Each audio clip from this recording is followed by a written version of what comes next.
Welcome to this week's edition of Coach Prep. Coach Don and I are here in the studio getting ready to record episode number 148. Got a really good topic for you today. It's basically how to finish one deal while you're working on the next. This crazy time of the year where one season is ending, but we're already working on the next season, and how to manage that as we try to, finish the deal. So before we get into that topic, let's talk about our sponsors. First, the Anderson Bat Company. Everything Fast Pitch is very proud to have Anderson Bat Company as our presenting sponsor. Anderson Bat Company is using the latest and greatest bat technology to corner the market in the fast pitch world. They have the -9 Rocket Tech, the -10 Carbon, and the -11 Carbon Light. Anderson Bat Company is using this technology to put a high-performing bat in the hands of hitters that really know the difference between a good bat and a great bat. We're also working with Anderson to provide a discount for all of our listeners. Go to the Anderson Bat Company website and order your bats. Use the EFP20 discount, which is for everything fast pitch, and you'll get a 20% discount. It's a great way for you to save a little bit of money on a great bat and also help support everything fast pitch at the same time. Coach Don and I really do appreciate Anderson's support. Also, if you can, become a patron. Go to patreon.com/everythingfastpitch. We have a new patron this week, Vince Esposito. Vince, thank you very much for coming on board. And as always, we're looking for people that can help us out. If you see value in what we're doing, if you want to keep this option of information available to you, please become a patron if you can. As we've said several times during the last couple of weeks, we're kind of at that critical mass point that if we don't get some new patrons, the future of everything fast pitch and coach prep is definitely in doubt. So if you can, go to patreon.com/everythingfastpitch and sign up to become a patron. So, Don, in NASCAR, they call it the silly season. It's the end of the year where everybody's trying to decide, what are we going to do next year? Where are we going to go next year? What's our team going to be? What are we going to be doing for next season? And I think the world of travel ball certainly has that same thing going on. The silly season is this end of the summer season, where you're basically finishing up the current year, but we're also have an eye on the future. And, you've got a whole lot of stuff going on that kind of ties into that. You're playing games trying to finish your season. So like for a lot of our Georgia teams, they have the nationals, whatever their national event is going to be, and maybe one other tournament between now and when they go to nationals. But so they're in the home stretch. They've got just one or two events left on the calendar. But the quote unquote fall season, the next wave of travel ball is just around the corner. So we're seeing all kinds of teams trying to finish this season, but they're already starting to try to work on next season. And to me, I think that's just a crazy balancing act that I'm really happy I don't have to do. Tori, that's really tough. I know I can't tell you how many times here, at the cages, I hear people talking about how they're having to arrange workouts with other groups, do all these... Totally confidential, 100% confidential. No doubt. And, other people talk and stuff like that. So I'm sure that people So it's really not that confidential. Yeah, but... and coaches here, but it's tough. I'm talking about really, really good, talented teams too that, one of the coaches is planning on branching off and trying to make alliances with parents and figure out who's going to come with. And we're talking, this is before we go off to nationals, and the kids are conscious of what's going on around them too. And it makes it tough when you don't feel like, all your teammates are really on board for, doing whatever it takes to get through this next challenging tournament or to finish as strong as we can. And it's kind of disheartening when you know what everybody's put into getting to where we're at already. But on the flip side, if people aren't doing these things and someone else is, we're feeling like we're falling behind, or somebody's going to slip through the cracks, or somebody's going to get to them before we do, and it makes it tough. Yeah, no, it's definitely the craziest balancing act of all. When you're a college coach, you're always recruiting. So you're always looking for that next player, always looking for that next class of kids to bring in. And I think that mentality is definitely alive and well in the world of travel ball now, too. And Don, your point's a good one. If my team is going to be competitive next year, I don't want to get behind. I don't want to fall behind the teams that I'm competing with. I don't want to lose out on an opportunity to add a player that's going to make our team better. And I honestly don't want to lose out on or lose players that are currently on my team because they think that, again, that somebody else is outworking me or out hustling me or going to do a better job of putting a team together than I'm going to be able to. It's a very difficult time, very difficult situation. Of course, the old school part of me wishes everybody would finish this year and then worry about next year. And there was But I know that's just not realistic there was anymore. That thought process has died and gone to heaven. We need some type of etiquette with all of that, right? Or some kind of a Yeah, well, we talk about etiquette and recruiting etiquette and doing the right thing to help your kids get seen by college coaches and all that stuff a lot. But I think that can't do any organizing before August 1st.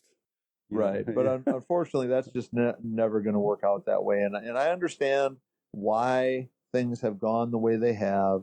I understand that everybody's really highly motivated to do everything they can to make sure that they've got the best opportunity possible for their kids moving forward.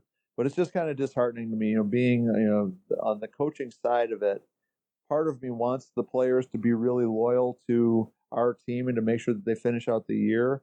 But I can also picture that a lot of the same coaches that are talking about, well, you need to be loyal and finish out the year, are already on the phone, scheduling tryouts and scheduling workouts and trying to recruit players for next year at the same time that they're expecting me to be loyal to them. And so it's just a really messed up situation. I don't know that we're going to come up with a solution today, except that I really do wish we could find a way to finish one deal before we move on to the next, to make the sale to the first person before you start worrying about how you're going to sell the same thing to the second person. No, it's definitely a tough thing. And, there's so much pressure on results and finishing well and having the team and having all your kids recruited and all these types of things. So there's a lot of pressure on everybody to figure out what the best plan is. And right. I don't, like you said, I don't know that we found what that best is yet. Right. Well, Don, one of the things that you talk about all the time is communicating, I think, is a really important thing. And I just wish that everybody involved would really communicate honestly. Just be an open book. Yeah. It would just make this whole process, this whole operation, a lot less heartbreaking to people involved. And again, I know that sometimes it feels like it goes against human nature. But if you're a coach and you want to upgrade the talent level and upgrade your team for the future, I don't think there's anything wrong with being honest with your current team and say, okay, at the end of the year, we're going to be looking to make a couple of changes. We want to finish this year strong, but we're going to be looking at improving the team for next year, and we want you to be a part of it. But we'll talk at the end of the year about what your future would be with the team. And if that opens the door for those people to start looking for other options, I guess that's just the nature of it.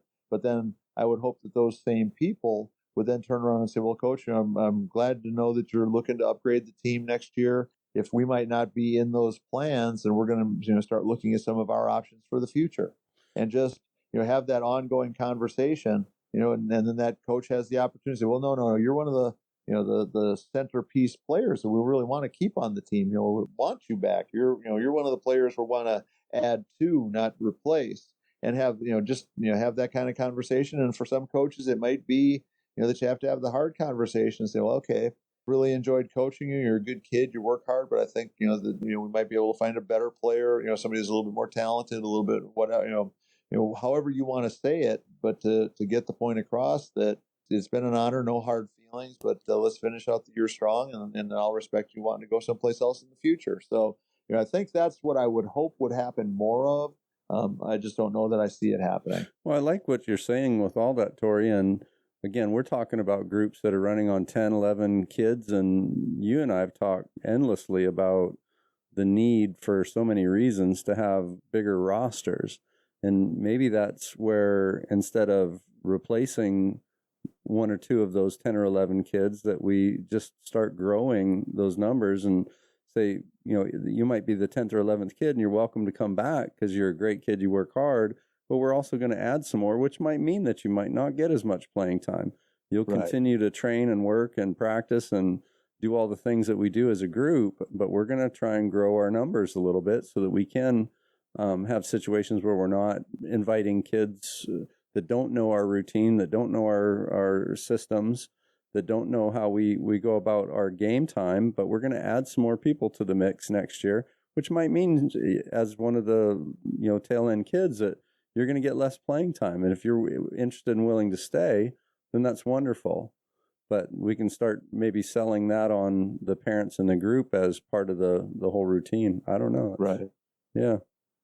Well, and I think, again, a lot of it, how well the coach communicates, if they're communicating honestly, if they're telling people what they think they want to hear to just kind of, end run them or fake them out, or are they really being honest about what's really going on? So to me, I think that's just one of those challenges that we're never going to know for sure what's in somebody's heart. But I think if you've done a good job developing a relationship with the people on your team, you should be able to have some of those conversations and tell them the truth and hope that they'll accept your version of the truth or your opinion as for what it's worth, as a well-intended way of trying to look out for everybody's best interest. And all coaches, I mean, I don't care what level you're coaching at. We're all seduced by talent. We're all seduced by better players. We all think that if we can just upgrade one or two spots, that it's going to make us better. But there's also the flip side of it. We see it, as you said earlier, down with these tiny rosters that basically, the what's in it for me, am I getting my money's worth idea is making it a lot harder for us to have, I think, truly great teams that have the depth and the quality of depth that would allow them to really reach their potential. So it's a challenge. In Tori's perfect world, finish the job with the team that you're on, then start looking for the next team. And coaches, finish the job with the team that you have, then start looking for the next team. And if that means that your team starts to really struggle, it might not be that you didn't get started on recruiting 2 weeks earlier. There might be a bigger reason why your team, it wouldn't have mattered when you started recruiting, unless you're recruiting with a bag full of money. It probably wouldn't have made any difference anyhow. Flip side of it is, if you're having getting ready, the open tryouts, actually going public with trying to find new players, to me, it would come back to that coach honestly telling everybody what's going on. Hey, we're going to start having tryouts because we expect to upgrade the team next year. We're going to start looking for more players that can help us, play at a higher level, that can improve our roster, improve our team. Just go ahead and whether you're having an open tryout or the behind the curtain Wizard of Oz, you can come try out for us individually, and we'll keep it secret. I mean, the whole secret thing to me is much more offensive than just going out and having a public tryout. We probably need to dig into it again at some point, Tori, about what our money's worth really is, because when we've got more people trying out, we're pushing and creating competition between the kids we've got and the kids that we are considering bringing on board. All that means is that one of us are leaving, then there's still no competition. There's no push. There's no incentive to get better every week because I got my spot. It's already done. Right. Yeah, no, it's the ultimate catch-22. We want to know for sure that we're going to get to play. It's like we want to have the very best team we possibly can, as long as I'm one of those 9. Without competition. And I want 8 amazing players in me, and hopefully I'm amazing too. But the number of ground balls I get in practice, the number far outweigh what I get in a game.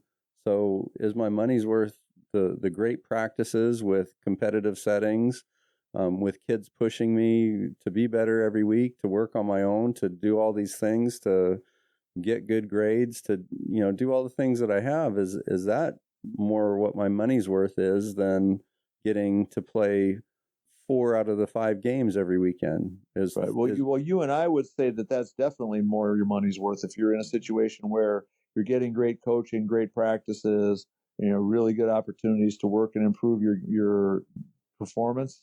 To me, that would have way more value than just being guaranteed that I'm going to play on game day. Yeah. But you and I both have been barking at the moon for a long time about that stuff. We got to get our coaches to sell that to the parents. So I'm just going to go with the Don's golden rule: communicate, be honest, tell people exactly what it is that we're trying to do. And if that means that you're going to start having open tryouts or individual workouts, I think either one of those is fine. The sneaking around behind closed doors, trying to bamboozle somebody, to me, I don't think that's right on either side. Coaches, if you're doing it, you should stop. Players and parents, if you're doing it, I think it's just as weak whether a coach is doing it or a player is doing it. And so, that's my take on it. No, I think that's fair and reasonable, Tori. I like it. Cool. All right, well, that's going to wrap up number 148. Hope that everybody enjoyed the topic. We're certainly always curious to hear from our listeners. If you have questions, comments, ideas, suggestions, make sure you reach out to us at everythingfastpitch@gmail.com or fastpitchprep@gmail.com. As always, please go to the fastpitchprep.com website. You can order your Square Cuts training discs there. You can also have access to the blogs and the YouTube channel. There's tons and tons of information that we would love for you to have access to. As we mentioned at the beginning, support our sponsors, the Anderson Bat Company. And if you're in a position where you can become a patron, go to patreon.com/everythingfastpitch. So for Coach Don McKinley, our producer Stan Lewis, this is Coach Torrey saying thanks for listening. We'll talk to you again next week.